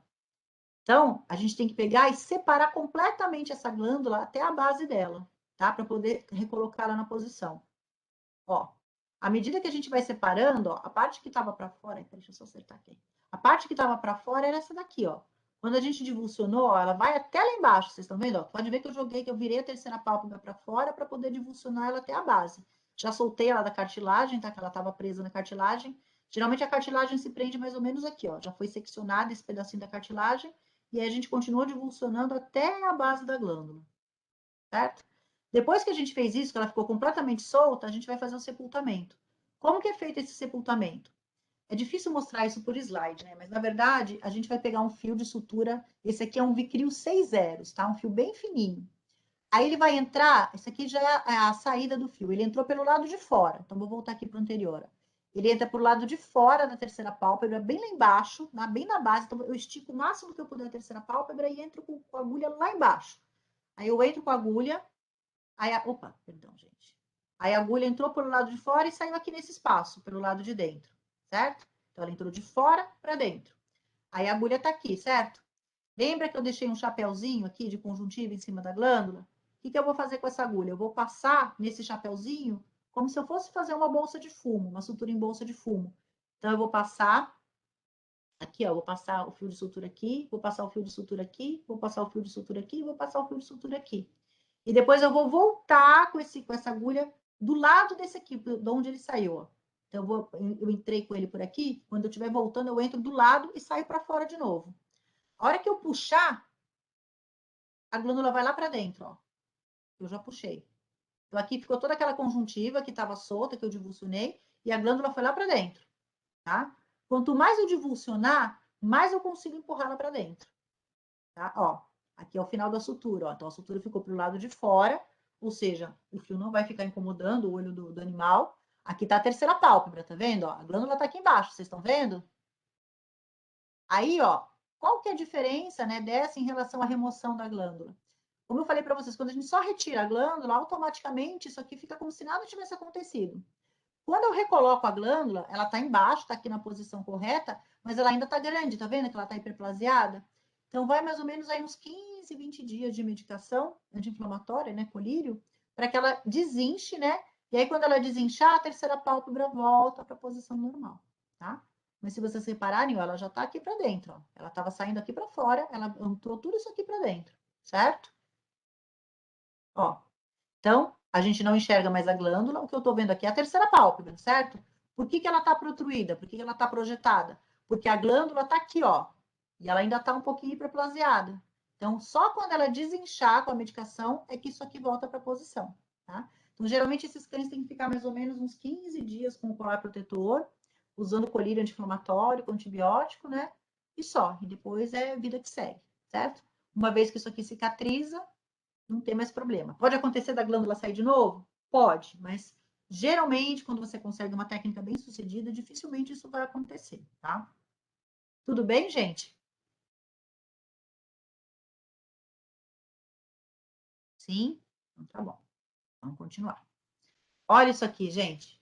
Olha que bonito. Quando eu falei que a cirurgia pode dar algumas complicações, essa é uma das piores que pode acontecer.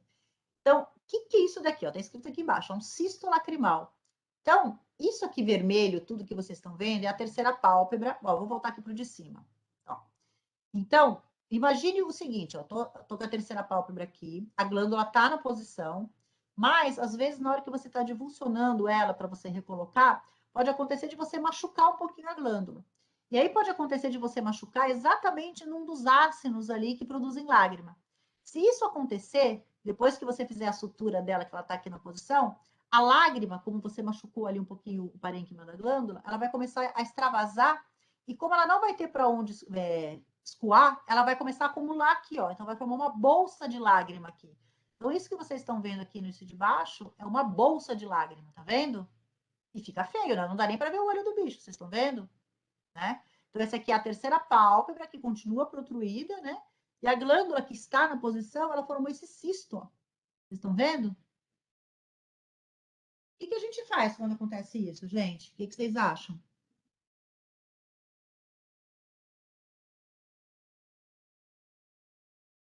Drena? Podemos drenar.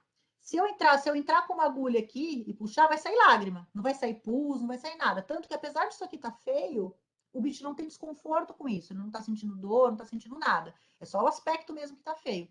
Só que se eu drenar isso aqui, o que vai acontecer? Ó, pera, já vou explicar da sonda. Se a gente drenar isso daqui, na verdade, o que vai acontecer? Vai começar a acumular de novo, porque aquela parte da glândula foi danificada. Então, na verdade, você vai drenar, vai passar um tempinho e vai formar de novo. Você vai drenar, vai passar um tempinho e vai usar de novo. Quem comentou da sondagem? Quando a gente fala em sondagem, a sondagem ela está relacionada à via normal de escoamento da lágrima, né? Os canalículos lacrimais, tudo direitinho. Aqui o problema não está na via de escoamento, o problema está numa lesão que foi ocasionada no parênquima da glândula. Então, a sondagem da via lacrimal aqui também não vai resolver, tá? Infelizmente, tá? Quando acontece isso, gente, a gente acaba tendo, ó, aqui, ó. Isso aqui foi depois de drenar. Tá? Então, drenou, você viu que murchou o negócio, né? Mas continua essa coisa meio feia. Passou um tempinho, acumulou de novo. Aí não teve jeito, gente. A gente teve que abrir e remover essa porção. Isso aqui, ó, é o cisto. Ó. Olha o tamanho do cisto.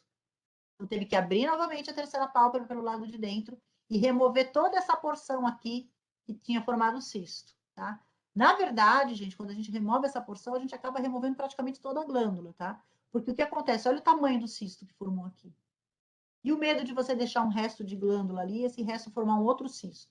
Então, nesses casos, a gente acaba removendo a glândula, tá? Infelizmente. Então, o ideal é que isso não aconteça, porque se acontecer, para resolver o problema, você vai ter que remover de vez a glândula, tá?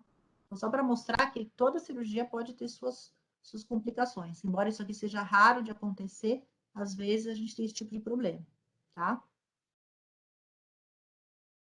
Tudo bem, gente, até aqui? Alguém quer perguntar alguma coisa por enquanto?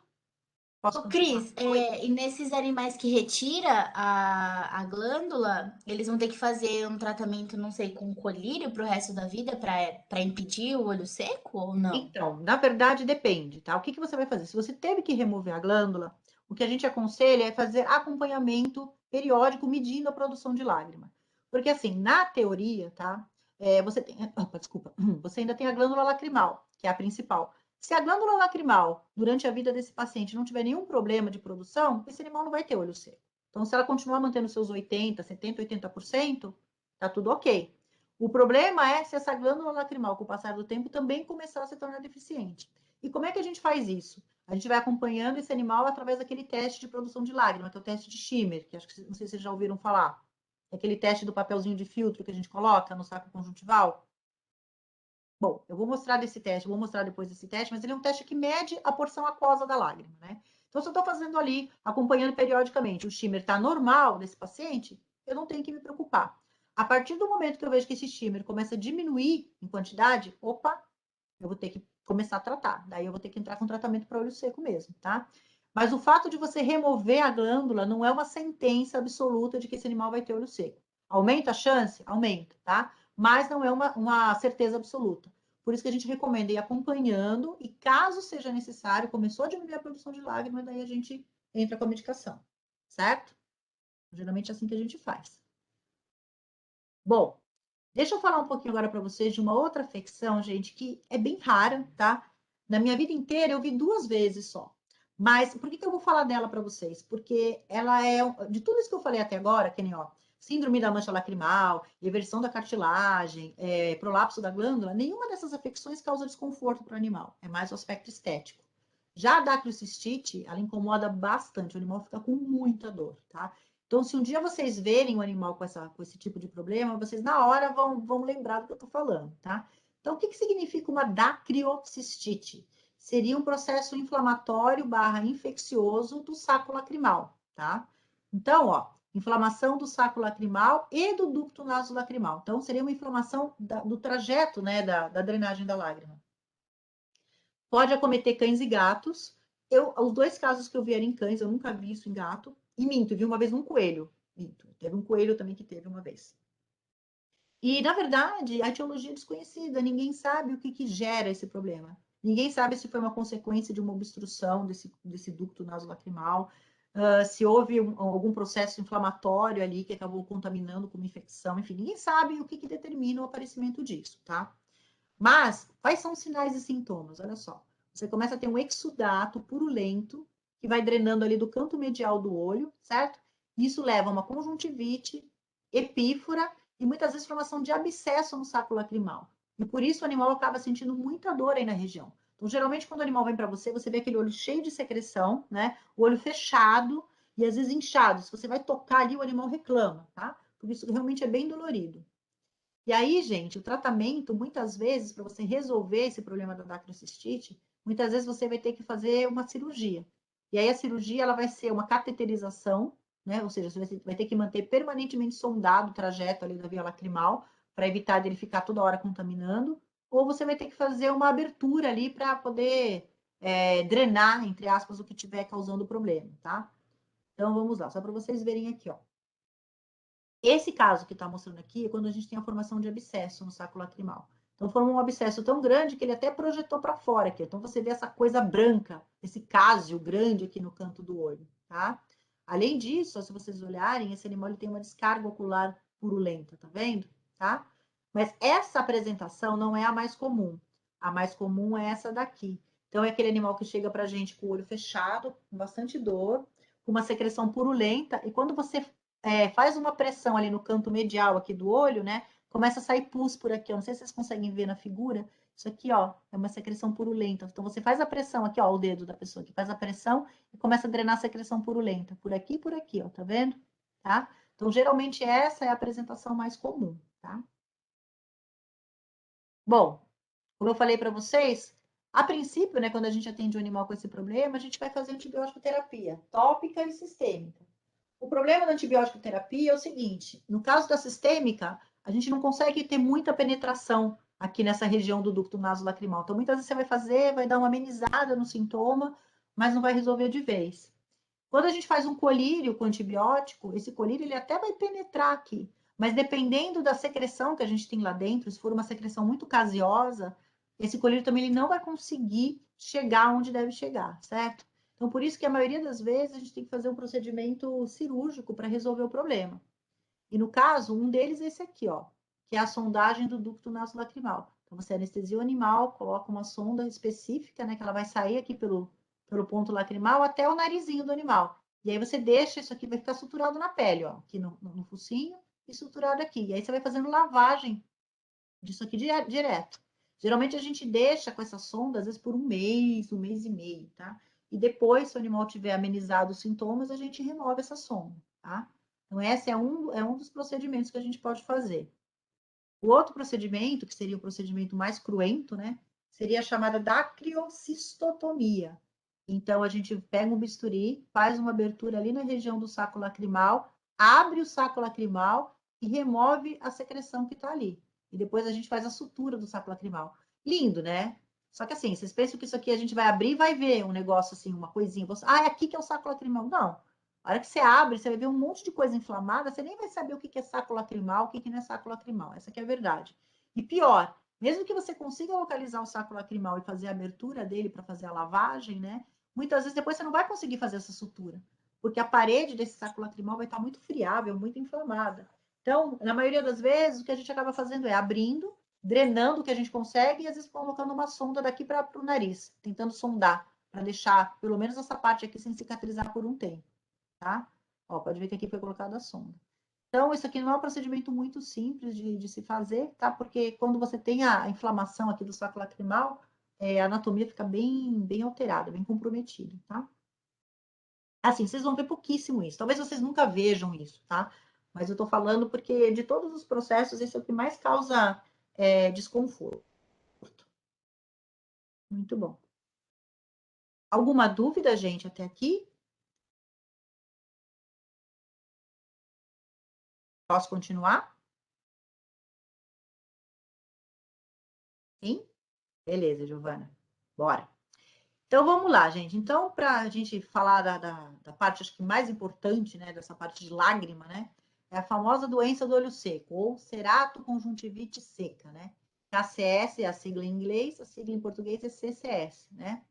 Então, olha só, o nome da doença é ceratoconjuntivite seca, ou seja, eu vou ter uma inflamação da córnea, da conjuntiva, ou seja, uma inflamação dessas duas estruturas por conta do ressecamento ocular, certo? E o grande problema da ceratoconjuntivite seca, embora seja uma doença muito comum, aliás, eu acho que é a doença mais comum que a gente vê em oftalmologia veterinária, né? Apesar dela ser uma doença muito comum, até hoje ela é muito negligenciada.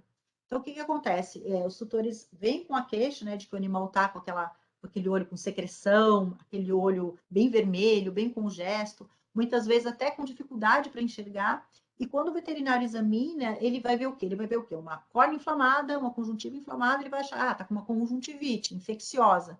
Aí fica com antibiótico, anti-inflamatório, antibiótico, anti-inflamatório. Enquanto você faz antibiótico anti-inflamatório, até dá uma melhorada, né? Mas você para o tratamento, o olho fica ruim de novo, e aquilo vai virando uma bola de neve, certo? Então, é uma doença que, enquanto você não tratar a causa, ou seja, a má lubrificação ocular, o resto não vai melhorar. Então, não adianta você tratar a consequência, que é a inflamação, sem tratar a causa do problema, certo?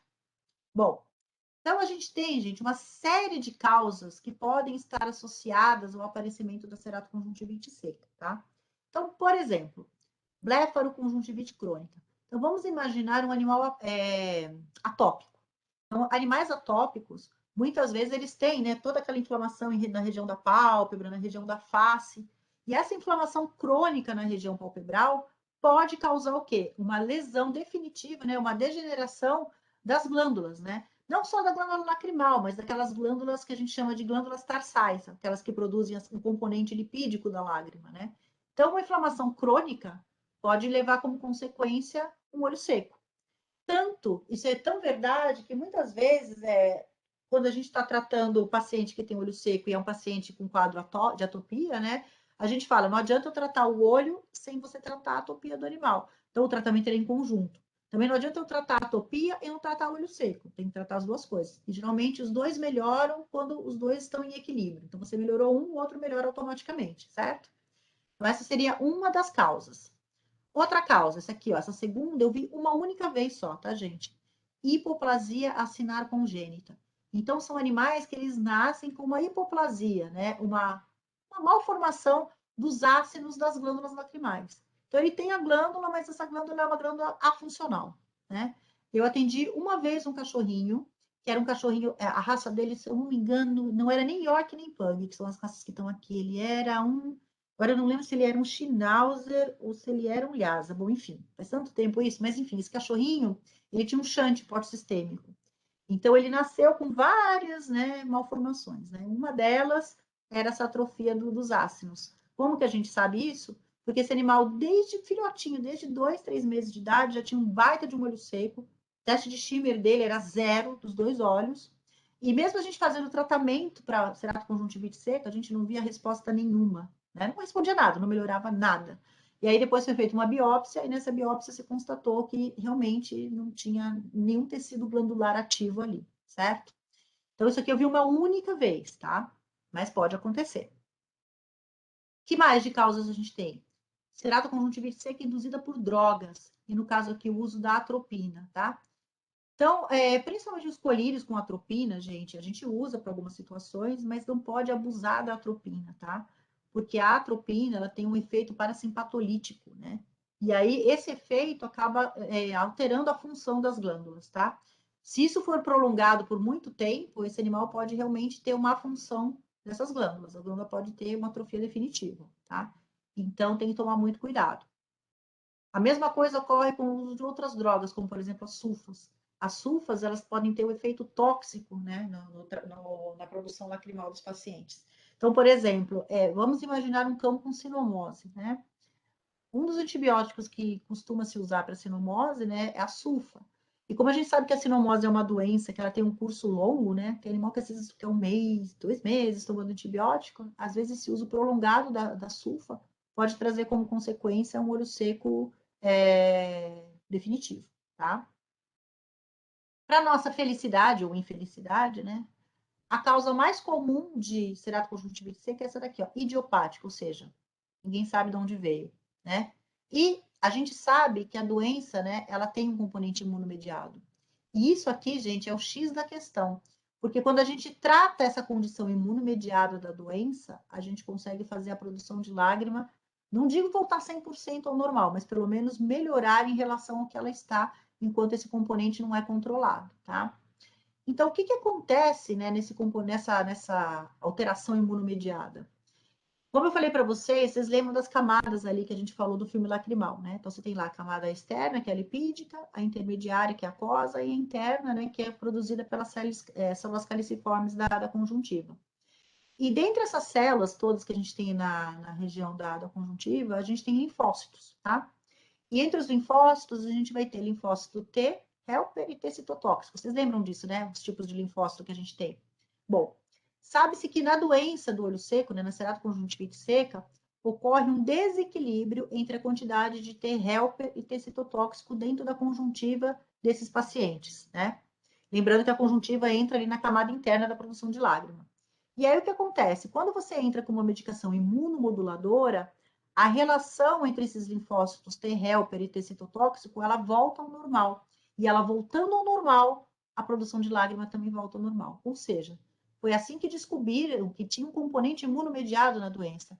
E vocês sabem como é que eles descobriram isso? Nossa, como que o cara foi descobrir que, né, do linfócito, não sei das coisas. Vocês têm ideia de como que aconteceu isso? É interessante a história. Alguém já leu alguma coisa a respeito?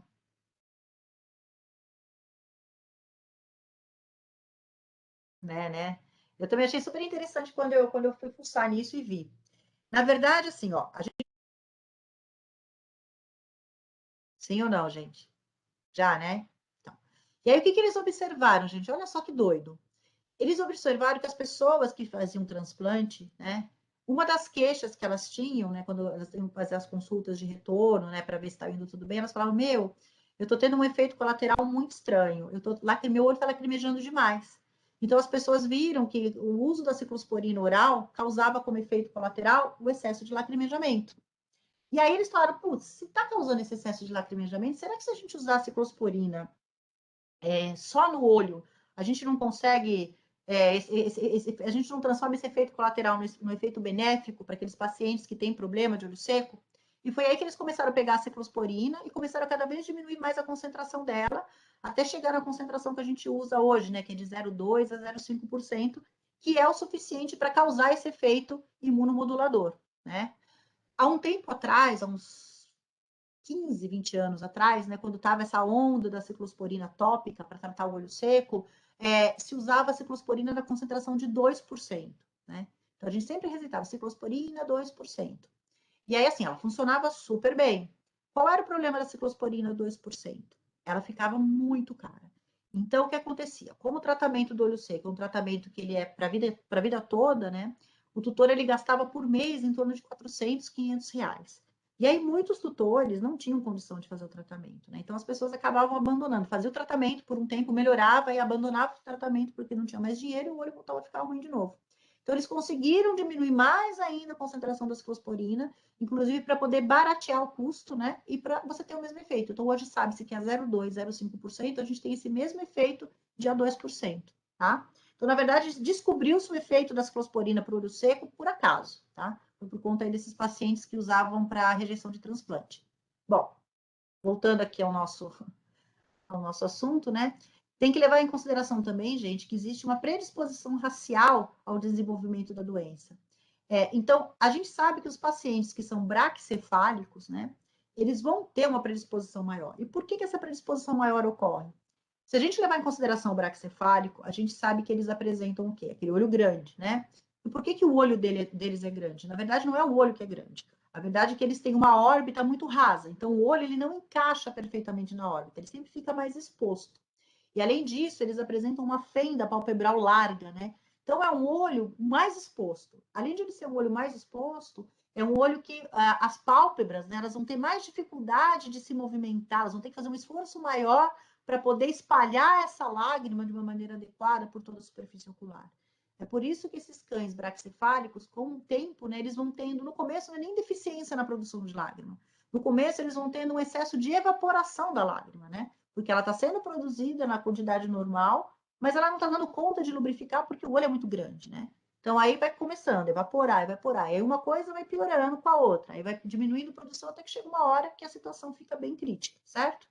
Então, cães braquicefálicos são mais predispostos e aqueles cães que têm alteração de pitose palpebral. Então, por exemplo, se você pegar lá um Basset Hound, se você pegar um Mastim, Mastiff, né? São aqueles cães que têm aquela pálpebra inferior caída, né?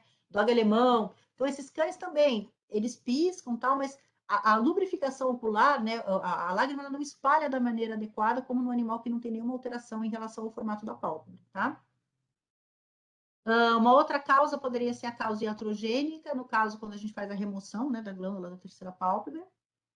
E algumas doenças sistêmicas, gente, também vão levar ao aparecimento do olho seco. Então, a sinomose. Então, é comum você ter paciente com sinomose que fica com a córnea toda ressecada, inclusive que faz úlcera de córnea, que chega até a perfurar, né? Pacientes diabéticos ou com qualquer endocrinopatia também costumam ter uma deficiência aí na qualidade e na quantidade de lágrima, tá? E uma outra causa que a gente pode ter são traumas na região do globo ocular e na órbita, né? Então, um trauma nessa região pode lesar as glândulas, né? E aí elas param de produzir, tá? Mas, na maioria das vezes, a gente vai cair aqui, ó, na causa idiopática, tá? Bom, mais uma vez, qualquer animal pode ter olho seco, tá? Gato tem olho seco? Teoricamente, não, tá? Na verdade, eu nunca peguei nenhum gato que tivesse o olho seco, assim, o sintoma de olho seco, né? O teste de Schirmer e tal sempre tá normal. Então, eu nunca peguei nenhum gato com essa doença. O que eu já peguei de gato, entre aspas, com olho seco, foi gatos em decorrência de trauma ocular. Então, o gato foi lá, sofreu um trauma ali na órbita, e às vezes ele parou de piscar, por exemplo, teve uma paralisia da pálpebra. Aí essa córnea vai ter um ressecamento, né? Mas fora esse tipo de situação, geralmente a gente não vê esse tipo de problema em felinos, tá? Agora, nos cães, temos várias raças que podem ter esse problema. Então, temos lá o Bulldog inglês, o Lhasa Apso, o Shih Tzu, Pug, Cocker, Piquinês, Schnauzer e Poodle, tá? Olha que interessante, ó. Se a gente pegar aqui, Bulldog, Lhasa, Shih Tzu e Pug são cães braquicefálicos, tá? Se a gente pegar o Cocker Spaniel, o Cocker ele não é braquicefálico, mas ele é um cão que muitas vezes tem aquela pitose, né? Tem equitrópio, tem um pouco de triquíase, né? Então ele tem aquela conformação palpebral meio estranha. O piquinês também tem o olho bem saltado. E no caso do Schnauzer e do Poodle, geralmente, a maioria desses pacientes que tem o olho seco, a maioria, não digo a maioria, mas uma boa parte deles vai ter alguma endocrinopatia associada. Então, você tem lá Poodle diabético, Poodle com hiperadreno, Schnauzer com hiperadreno. Então, geralmente, né, é mais ou menos o perfil dos pacientes que a gente atende com olho seco, tá? Muito bom. Bom, quais são os sinais e sintomas que a doença vai apresentar? Então, o sintoma teoricamente mais precoce seria a secreção, uma secreção ocular mucopurulenta.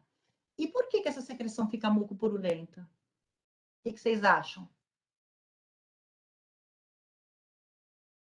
Alguém tem ideia? Tanto que muitos veterinários às vezes acham que é uma infecção, uma conjuntivite, aí entra com antibiótico. Mas na verdade isso não é infeccioso. Então, olha só, se a gente lembrar da fisiologia ali, né, do filme lacrimal, das camadas do filme lacrimal, o que acontece? Quando a gente começa a ter o olho seco, tentativa de limpeza, então, ó, quando a gente começa a ter o olho seco, tá? O primeiro componente que diminui é a camada intermediária do filme lacrimal, ou seja, o componente aquoso da lágrima, tá? Então, quando vai diminuindo, a mucina, é isso, ó. A mucina, essa parte da mucina, ela fica nas células caliciformes ali da conjuntiva, tá? Isso tudo que vocês estão falando é verdade, tá? Mas o que acontece é o seguinte, o sinal mais precoce é você ter a diminuição da porção aquosa da lágrima, ou seja, uma alteração ali nas glândulas mesmo, ou na glândula lacrimal, ou na glândula da terceira pálpebra. E aí, o que acontece? A primeira coisa que o organismo tenta fazer para compensar essa deficiência do componente aquoso é tentar aumentar os outros componentes. Aí você começa a ter aumento do componente lipídico, aumento na quantidade de mucina ali das células caliciformes. Então, esse aumento do componente mucoso, ele ocorre para tentar suprir a deficiência do componente aquoso. Por isso que começa a acumular essa secreção mucosa. E por que ela fica purulenta? Porque aqui nessa região da conjuntiva, a gente tem as bactérias que são normais da região. Então, você vai ter um certo grau de contaminação, mas não são bactérias patogênicas, são bactérias ali da flora normal, tá? Então, começa a juntar essa secreção mucosa, que é uma situação assim de desespero do olho, né, tentando manter ele lubrificado de alguma maneira. Já que não tenho lágrima aquosa, eu estou tentando aumentar o muco para ver se isso dá conta do recado. Mas a gente sabe que a lágrima, sem o componente aquoso, lembrem que o componente aquoso é aquele que vai nutrir todas as estruturas da córnea. Então, quando não tem esse componente aquoso, a nutrição da córnea não vai estar adequada. Com isso, o que acontece? A córnea saudável, ela é uma córnea avascular, ela não tem nenhum tipo de vascularização. Então, ela começa a inflamar, porque ela não está bem nutrida. E aí ela começa o quê? A ficar com congestão. Essa congestão, na verdade, ocorre principalmente na conjuntiva. Porque o que acontece? Como a córnea ela é avascular, a partir do momento que eu tenho uma alteração de nutrição ali e um processo inflamatório em decorrência disso, os vasos da conjuntiva eles começam a aumentar. Você começa a ter uma hipervascularização da conjuntiva. É por isso que o olho fica vermelho. Aí o que acontece? Como a córnea já está começando a ficar ressecada e inflamada, com o passar do tempo, esses vasos da conjuntiva eles começam a invadir a córnea. Por isso que muitas vezes a gente está examinando um paciente com olho seco, a gente vê que tem um monte de vasinho ali invadindo aquela córnea, né? Eles estão vindo da conjuntiva, né? Por conta da má lubrificação. O que mais que a gente observa? A córnea, ela fica com o aspecto ressecado. Então, assim, você olha para o bicho, não tem aquele olho vivo mais, aquele olho bonito que brilha, aquele olho com cara de morto, até feio, né? E aí, se você vai deixando a situação prolongar por mais tempo, né? Além de você ter a congestão e o ressecamento, essa córnea começa a ficar opaca, esbranquiçada. Né? Ela vai inflamando, vai perdendo a transparência, né? Aí ela vai vascularizando, né?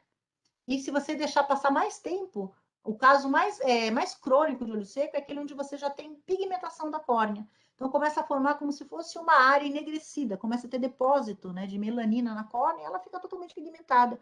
É como se o animal tivesse 2 tampões aqui na frente do olho e quando chega nessa situação ele simplesmente não enxerga mais nada, certo? Porque ele perde a transparência da córnea, que é a grande qualidade que ela tem e que permite a visão, certo?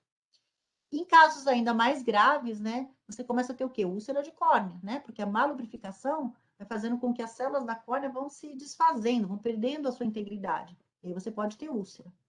Pigmentação, né, que eu já falei para vocês, que seria o quadro mais crônico, e a grande consequência do olho seco é a perda da acuidade visual, tá? Então, olhos secos não tratados vão evoluir para cegueira, tá? E uma outra coisa que é interessante é que o olho seco, ele tem uma evolução bem lenta, então às vezes leva anos para você partir da descarga mucopurulenta para a perda da acuidade visual, né? Então o negócio vai vindo bem aos pouquinhos, bem aos pouquinhos. Então existem tutores que trazem o animal para a gente quando está na fase mais aguda, onde o prognóstico de tratamento é melhor, e tem tutores que trazem para a gente nessa fase final do processo, onde eu já tenho uma pigmentação importante da córnea. Vou tratar? Vou tratar. Vai melhorar com o tratamento? Vai melhorar. Mas de onde vem a melanina? Vem dos vasos sanguíneos ali da conjuntiva. Tudo que vai invadindo a córnea vai vir ou da conjuntiva ou do corpo ciliar, que é a estrutura que faz parte da uva, que fica na parte de dentro do olho. Mas geralmente quando a gente fala de olho seco, tá? Todas essas células inflamatórias, tudo que está chegando ali na córnea que não é normal, vem dessa vascularização da conjuntiva, tá? Aqui, ó. Então, oi, caramba, peraí, gente, voltando. Vamos mostrar, então, dois casos aqui, ó. Qual que vocês acham que é pior aqui? Esse aqui primeiro ou o segundo? Número 1 ou número 2? Qual vocês acham que é mais grave? O 2? Sim, o 2 é mais grave. Como que eu sei, ó? Se eu olhar assim, olhando a grosso modo, né? Esse aqui até parece estar mais feio, que tem essa secreção horrorosa, né? Essa secreção é bem secreção de olho seco, olha só. Essa secreção com esse muco grosso que vai ressecando e vai formando essas crostinhas, tá vendo? Meio amareladas, né? Se a gente olhar a córnea desse animal, você vê que ela não tem brilho, ela tá toda meio ressecada. Mas em compensação, apesar de ter toda essa secreção, eu não tô vendo nenhum vaso invadindo essa córnea, eu não tô vendo úlcera de córnea, eu não tô vendo pigmentação, pacificação, não tô vendo nada. Ou seja, eu tenho um olho seco, né, bem característico, mas eu não tenho perda de acuidade visual nesse paciente, certo? Então, esse aqui é um quadro mais agudo.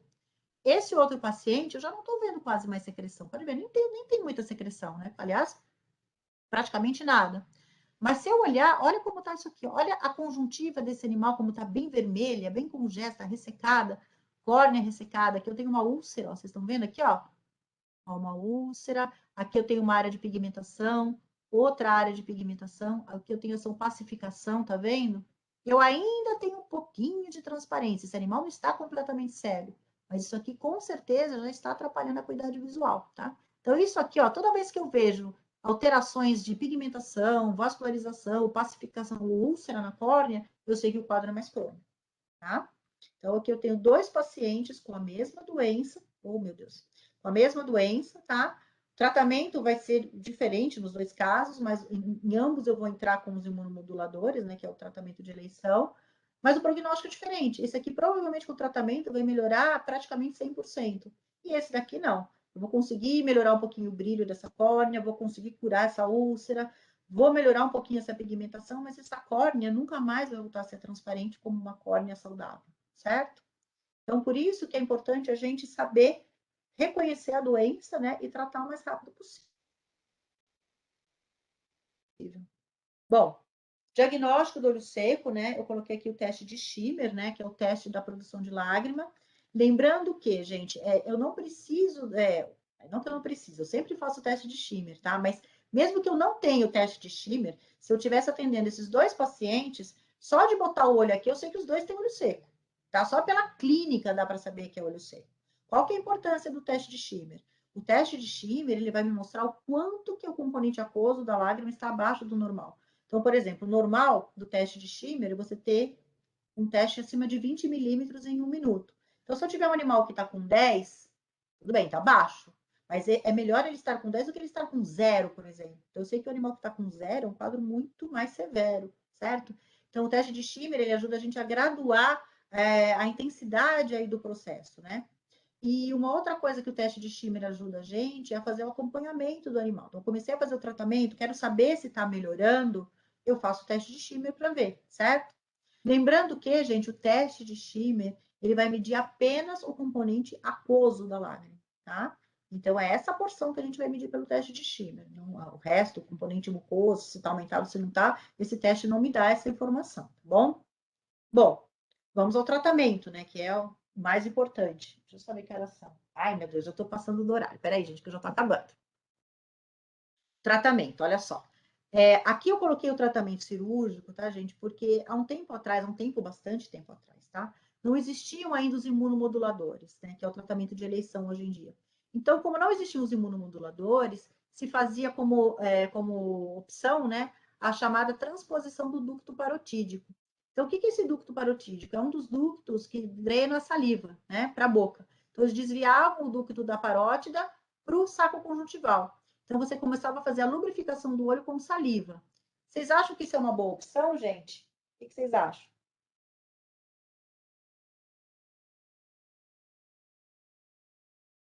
Não, né?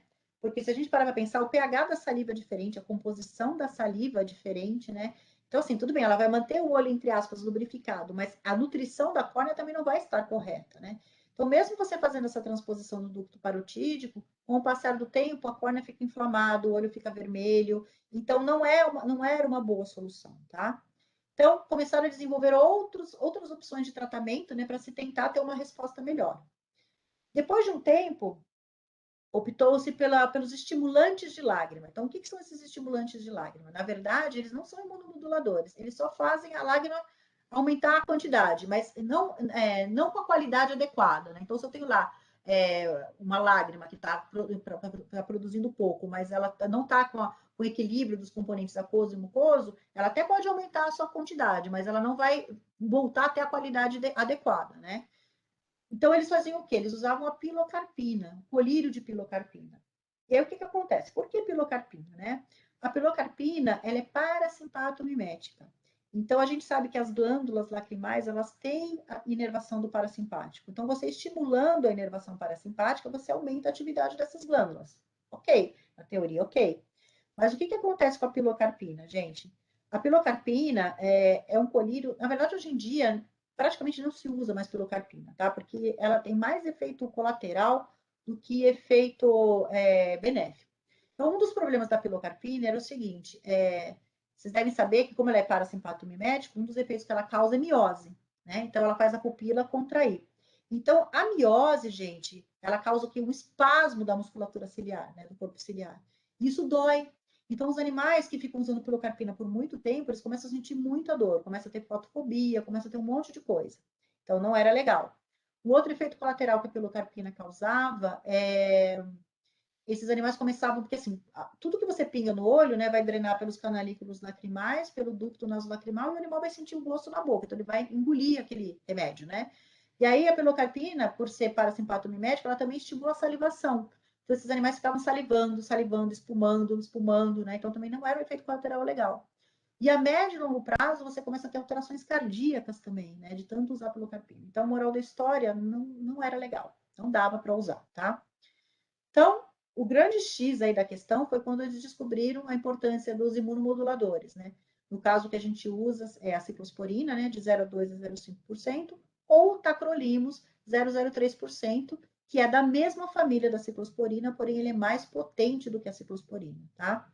Então, geralmente, esses medicamentos, eles têm apresentação na forma de colírio ou na forma de pomada. O esquema normal de utilização é 2 vezes ao dia, tá? Mas você pode fazer uma vez em pacientes que estão mais controlados. Quando o quadro está muito grave, você pode fazer 3 ou 4 vezes ao dia. E em pacientes ainda mais graves, existe a opção de você associar os dois, a ciclosporina com o tacrolimus, tá? Você pode fazer uma manipulada associando os dois, tá? Então, isso aqui, gente, sempre tem que entrar no seu tratamento, tá?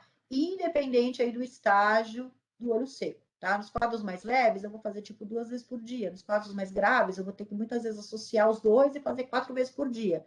Não interessa, tá? Mas eu sempre vou fazer isso daqui. E como eu disse para vocês, o imunomodulador, além de ele estimular a quantidade de lágrima a ser produzida, ele reequilibra os componentes aquoso e mucoso, ou seja, ele melhora a qualidade da lágrima, tá?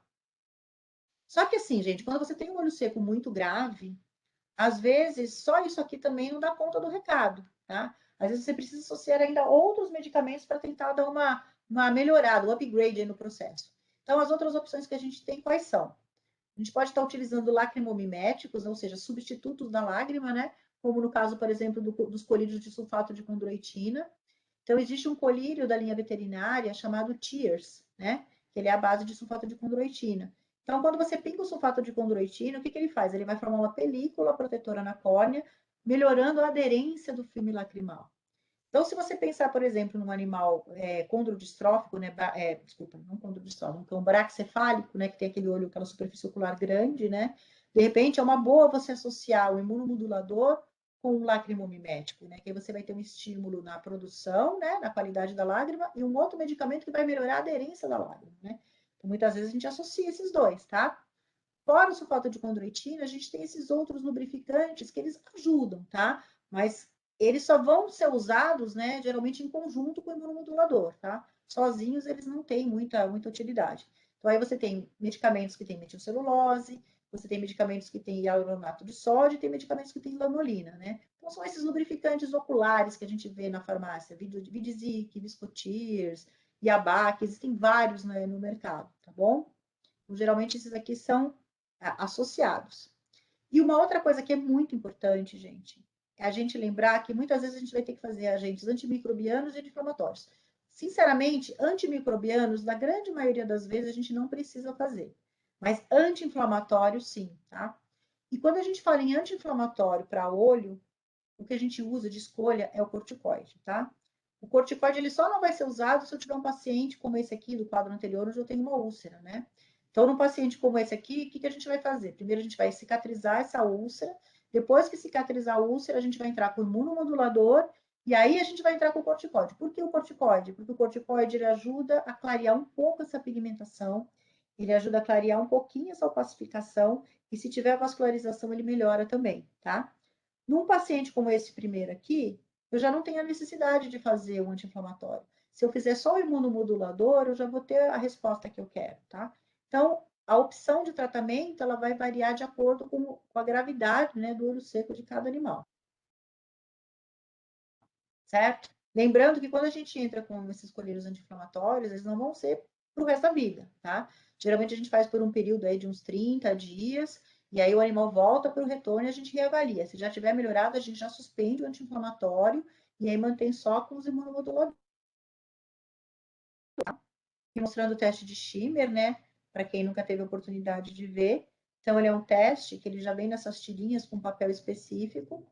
O teste de Schimmer, ele deve ser o primeiro a ser realizado, tá, gente? Então, antes de você ficar manipulando o olho, ou antes de pingar qualquer coisa, uma fluoresceína, por exemplo, você tem que fazer o teste de Schimmer. Se você pingar a fluoresceína e resolver fazer o teste depois, vai dar tudo alterado, certo?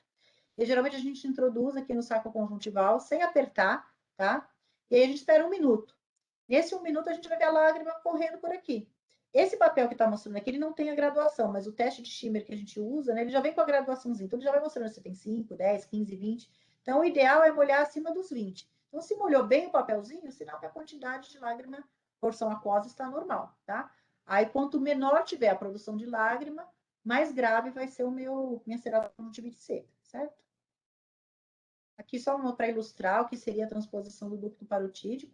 Então, aqui é a região anatômica onde a gente tem a parótida, certo?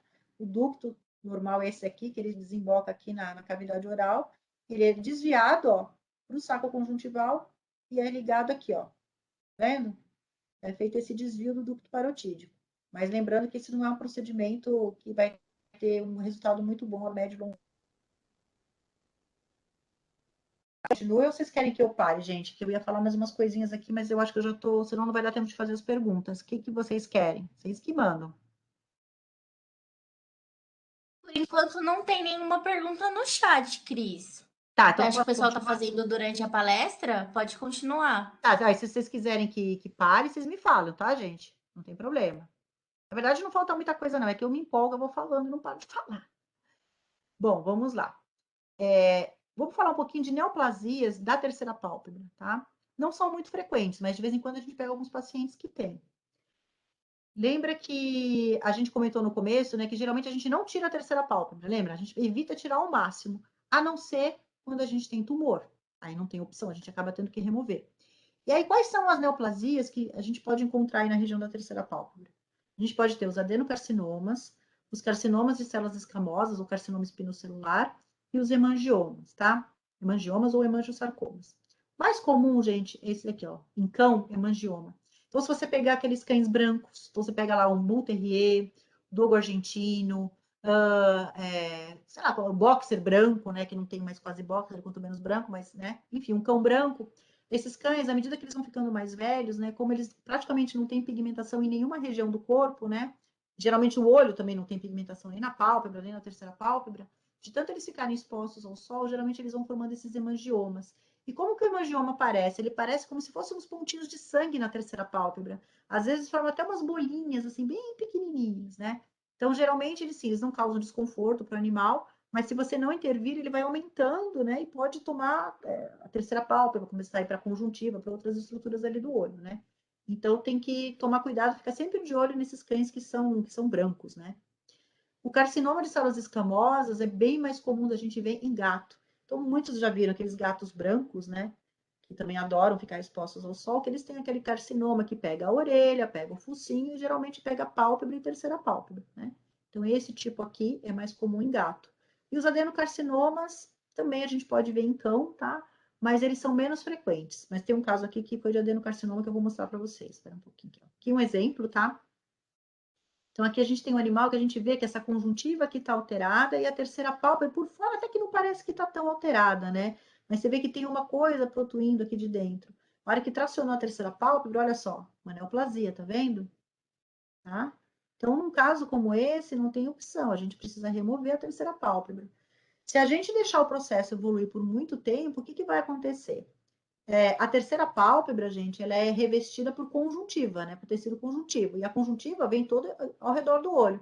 Então, se esse tumor começar a infiltrar por toda a conjuntiva, ou começar a infiltrar por trás do olho, com o passar do tempo, eu vou ser obrigada a fazer nucleação desse paciente, não vai ter jeito.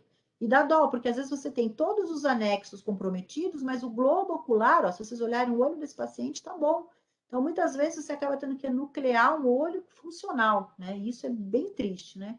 Agora, se você pega a situação mais no começo, muitas vezes você só remove ali a terceira pálpebra, se não tiver espalhado para nenhum outro lugar, geralmente isso já dá uma controlada no processo, tá?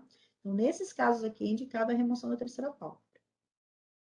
Ai, pena que a minha foto tá péssima, tá, gente? Mas esse aqui foi um caso real. Esse aqui é um animal, esse aqui era um Shar-Pei. E a queixa da tutora, na verdade, era um Shar-Pei bravérrimo, que ninguém conseguia chegar perto, né? Por isso que também ela demorou para trazer o cachorro para o veterinário. Mas, segundo ela, ele começou a aparecer como se fosse uma carne esponjosa que começou a cobrir o olho. E o tempo de evolução disso era de mais ou menos 6 meses, tá? Aí, por que ela trouxe? Porque além de cobrir o olho, isso aqui começou a sangrar. Tanto que a gente não conseguia ver o olho do animal. E não conseguia nem examinar, porque o cachorro era uma fera. Ninguém conseguia chegar perto. Conclusão. A gente teve que marcar um dia, o animal veio em jejum, a gente anestesiou esse animal. E aí, com ele anestesiado, a gente abriu o olho e a gente viu que era um tumor de terceira pálpebra. Opa, ai, caramba. Ai, peraí, gente. Era um tumor de terceira pálpebra, né? E aí, quando a gente examinou o resto do olho estava intacto. Então, ele também teve que remover a terceira pálpebra. Mandou para o histopatológico e era um adenocarcinoma. Tá? É lógico que o adenocarcinoma é um tumor maligno. Então, esse animal foi encaminhado para quimioterapia. Mas, assim, com certeza a tutora não fez porque o cachorro era insano.